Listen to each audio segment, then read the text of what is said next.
YouTube announces a new breakthrough feature that lets your audience connect their TV and their smartphone, making their YouTube TV viewing experience much better. In this week's Web3 news, Binance, the world's largest cryptocurrency exchange, raises $500 million for a new startup fund, and Google builds its own in-house Web3 team.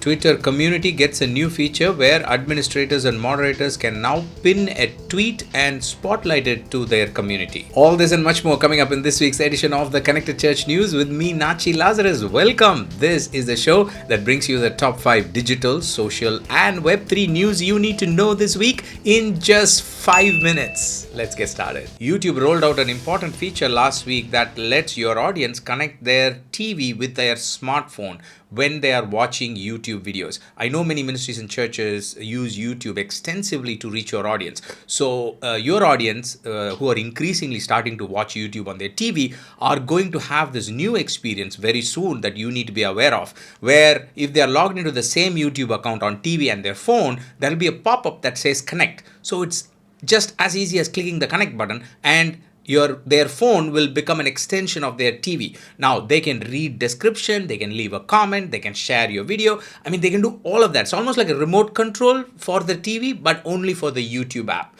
So this, I think it's a significant thing. It's not a novel thing because many platforms have been trying to do this for years, but I think YouTube has finally got it and made this very simple, very easy from an audience perspective. Do you find this 5-minute news video useful? Then I'm going to ask you to click the like button, but only if you find it useful. Thank you so much. When you do that, it helps us reach more church and ministry leaders like you by YouTube helping us to reach them.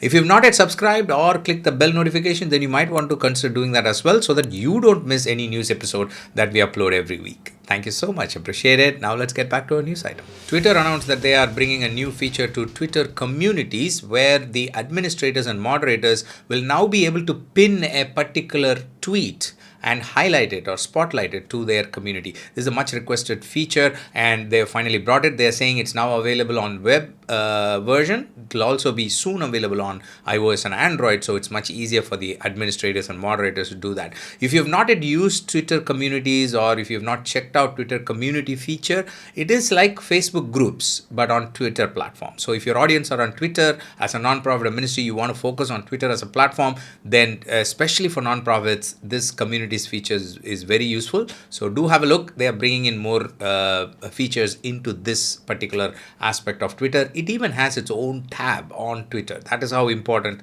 it is on Twitter platform. So take a look at the communities feature. Google made multiple announcements at their marketing event called Google Marketing Live. They talked about the improvement they're bringing to search product, augmented reality, machine learning, and many other items. But the two things I wanted to highlight to you, which could be important for you and me as nonprofits and ministries, is the announcement about YouTube Shorts. The announcement says your video action campaigns and app campaigns, if you've been using both, now will automatically scale to YouTube Shorts, because YouTube Shorts now averages 30 billion daily views, and we want to help you reach people immersed in the short form content. So basically they're bringing YouTube Shorts into the campaign mix. And the other interesting announcement was about analytics and insights, where they are adding experimentation, optimization, and various other new features. So I will link to all of this in the show notes. Do take a look and pass it on to your measurement or analytics team. They may find it very helpful. 2 announcements from Instagram. One is about a branding visual refresh, where Instagram is bringing and looking at experimenting with a new typeface,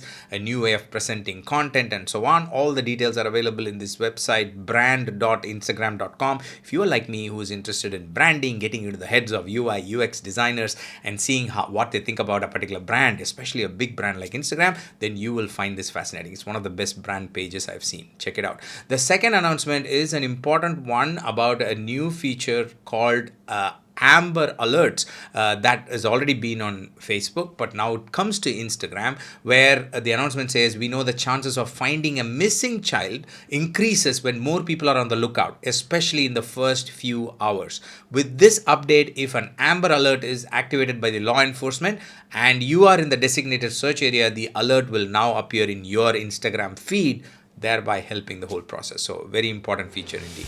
Couple of news items from the Web3 space, which is fast evolving and will definitely have an impact on what you and me do as nonprofits and ministries in the days to come. First is Binance, which is one of the largest cryptocurrency exchanges, has announced that they are raising $500 million for a new startup fund that is going to focus on the Web3 space.